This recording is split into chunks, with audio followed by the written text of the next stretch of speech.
Halo, selamat pagi traders. Perkenalkan, saya Dahna Marta, Technical Analyst BRI DS. Pagi ini saya akan mengulas supplementary terupdate 7 Mei 2021.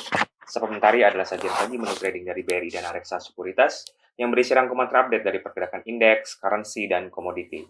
Terdapat pula update berita dan rekomendasi saham yang menarik secara teknikal yang dapat dijadikan referensi untuk mengambil keputusan dalam melakukan transaksi saham. Saya akan update supplementary-nya dimulai dari Key Index Performance. IHSG dan LQ45 ini kemarin mengalami pelemahan ya. Investor asing tercatat kembali net buy di top big banks seperti BBCA, BRI, BNI, dan Bank Mandiri. Total arus inflow investor asing sejak awal tahun sampai kemarin sedikit bertambah menjadi 1,58 triliun rupiah. Pada perdagangan kemarin terdapat kekhawatiran akan perkembangan kasus COVID-19 di Asia yang semakin mengkhawatirkan dan potensi pengetatan moneter di Amerika Serikat ini juga menambah kekhawatiran di bursa kita. Mengutip data CME FedWatch, ini peluang kenaikan suku bunga di US sebesar 25 basis poin menjadi 0,25 sampai 0,5% sampai akhir tahun ini adalah 11%. Persentase ini meningkat dari sebelumnya yaitu 9,8%. Tentu ini meningkatkan kekhawatiran akan terjadinya peningkatan suku bunga di sana. Terlebih Menteri Keuangan US Janet Yellen ini kemarin memberikan pandangan jika sudah saatnya kenaikan suku bunga dilakukan agar tidak terjadi overhead di ekonomi. Jika suku bunga ini meningkat dan pelonggaran kuantitatif easing, maka berpeluang ini memicu terjadinya capital outflow di instrumen keuangan global, termasuk juga di instrumen keuangan Indonesia. Sementara itu, bursa saham Amerika Serikat ini ditutup menguat setelah para ekonom memperkirakan data non-farm payroll ini meningkat 1 juta pada bulan April. Hal ini seiring dengan penurunan klaim tunjangan pengangguran ke level terendah selama pandemi COVID-19, yaitu sekitar 560.000 per minggu ini. Data pertumbuhan ekonomi ini membuat pasar Amerika kembali bergairah di tengah kekhawatiran potensi pengetatan kebijakan moneter di sana. Lalu indeks Edo ini menguat 1%, indeks VIX melemah signifikan. Hal ini berarti kekhawatiran dan volatilitas pasar global telah mereda, sehingga berpotensi memberikan pengaruh positif ke pergerakan pasar saham. Indeks DXY juga melemah, hal ini berpotensi memberikan sentimen positif juga ke pergerakan mata uang dunia, termasuk juga rupiah. Selanjutnya bursa saham ASEAN dan regional ini rata-rata menguat. Hang Seng, Nikkei, Kospi ini menguat setelah libur beberapa hari lalu. Penguatan bursa Asia ini seiring dengan optimisme pelaku pasar akan rilisnya data ekonomi di US yang bertumbuh dan juga data laporan keuangan perusahaan yang positif sehingga mendorong optimisme pemulihan ekonomi terus terjadi. Selain itu, rally-nya saham-saham basis energi dan komoditas di US ini menambah optimisme pelaku pasar di Asia sehingga mendorong indeks Asia mengalami penguatan. Selanjutnya update currency and bond yield. USD IDR ini melemah hampir 1% dan semakin menjauh dari level 14.500. Selanjutnya yield treasury kita dan US 10-year ini kompak melemah. G3 currency rata-rata melemah tipis, namun euro menguat cukup tinggi, sehingga hal ini membuat indeks dolar cenderung melemah. Penguatan rupiah, pelemahan bond yield, dan pelemahan dolar ini berpotensi menjadi katalis positif terhadap pergerakan IHSG hari ini. Selanjutnya update hard and soft commodity, komoditas metal pada Kamis malam ini kembali menguat seiring pemulihan ekonomi di US. Gold, silver, tin, copper, dan nikel ini kompak menguat semalam. Penguatan komoditas metal ini tentu memberikan katalis positif terhadap pergerakan saham basis metal pada hari ini.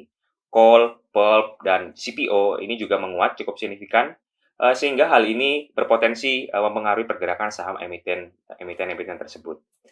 Sementara oil WTI dan Brent ini masih mengalami koreksi, sehingga berpotensi negatif juga kepada pergerakan saham emiten oil pada hari ini.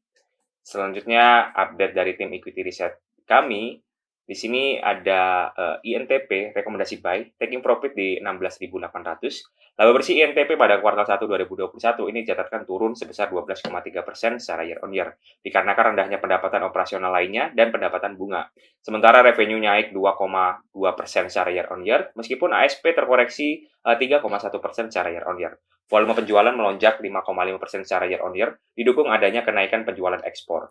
INTP mendistribusikan dividen interim ini sebesar Rp225 per lembar pada November 2020 yang merepresentasikan DPR, dividen payout ratio-nya 46%. Jika berasumsi jumlah dividen yang didistribusikan sama dengan tahun 2019, yakni Rp500 per lembar saham, maka INTP akan mendistribusikan Rp275 pada pembayaran dividen selanjutnya, yang artinya rasio DPR akan menjadi 102%.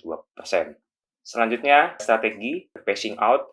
Keberlangsungan perbaikan ekonomi di Indonesia ini diperkuat dengan adanya kenaikan konsumsi dan kepercayaan bisnis. Hal ini merupakan sebuah indikasi akan terjadinya lonjakan pertumbuhan pada kuartal 2 2021.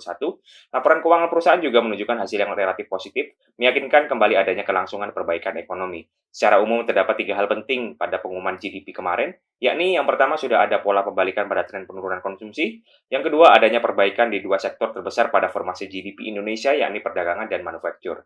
Yang ketiga, gross fixed capital formation ini yang merupakan salah satu komponen GDP hanya terkontraksi sebesar 0,23% secara year on year pada kuartal 1 2021. Dibandingkan pada kuartal 2 2020 ini sebesar kontraksi 8,6% yang merupakan kontraksi terbesar pada tahun lalu.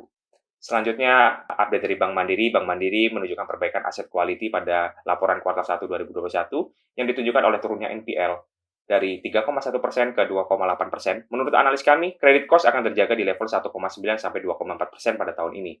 NIM tercatat 5,1% didukung adanya penurunan pada COF setelah manajemen agresif memangkas suku bunga simpanan di tengah besarnya likuiditas.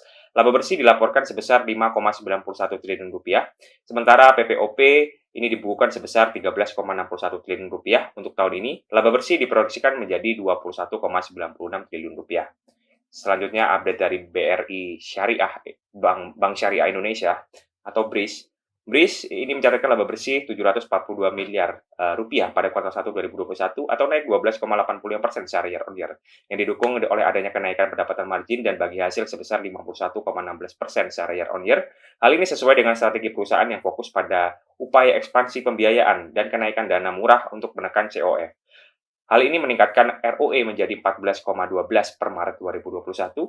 Dari sisi bisnis, BSI telah menyalurkan pembiayaan sebesar 159 triliun rupiah atau naik 14,74% secara year on year dengan level gross NPF ini membaik menjadi 3,09% dibandingkan kuartal 1 2020 ini 3,35%. Untuk detailnya mungkin Predis bisa cek laporan supplementarinya di link Telegram di bawah ya. Selanjutnya update trading ADS pada hari ini, IHSG diprediksi bergerak mix dengan kecenderungan menguat terbatas. Indikator yang masih di positif menguat, indikator stokastik netral golden cross dan RSI-nya netral. IHSG diprediksi bergerak di rentang 5.928 hingga 6.116. Berikutnya beberapa saham yang menarik secara teknikal ada MDKA, trading buy, trading range di area 2.510 sampai 2.680. Volume transaksi dalam tren peningkatan, indikator yang masih di positif melemah, indikator stokastik golden cross, dan indikator RSI-nya netral menguat. Selanjutnya ada Indika Energi, trading buy untuk Indika Energi, trading range di area 1385 sampai 1575. Dan selanjutnya ada LSIP, trading buy, trading range di area 1320 sampai 1395. Lalu ada Medco, rekomendasi sell, trading range di area 660 sampai 705. Dan yang terakhir ada MPMX, trading range di area 715 sampai 770. Selanjutnya update stock pick pada hari ini. Selanjutnya update stock pick pada hari ini. Untuk trend trade, yaitu rekomendasi yang memiliki rentang waktu hold position kurang lebih 30 hari. Jika ada tanda bintang itu berarti rekomendasi baru. Di sini kita mempertahankan 4 saham, ada Gudang Garam, Tower, CTRA, dan Bank Mandiri. Selanjutnya rekomendasi swing trade. Di sini ada 4 saham juga. Kita mempertahankan rekomendasi TINS, Waskita, Inco, dan yang terbaru adalah LSIP. Baru hari kemarin ya kita rekomendasi LSIP. Lalu rekomendasi day trade atau trading harian, kita ada 15 saham. 10 saham diantaranya rekomendasi buy dan sisanya rekomendasi sell. Sahamnya diantaranya ada Indika Energi, Lloyd, Tekim, Elsip, Ali, hingga Raja, dan juga Sril. Demikian ulasan supplementari pada pagi hari ini. Jangan lupa like, subscribe, dan komen ya traders agar informasi ini sampai ke seluruh investor pasar modal Indonesia.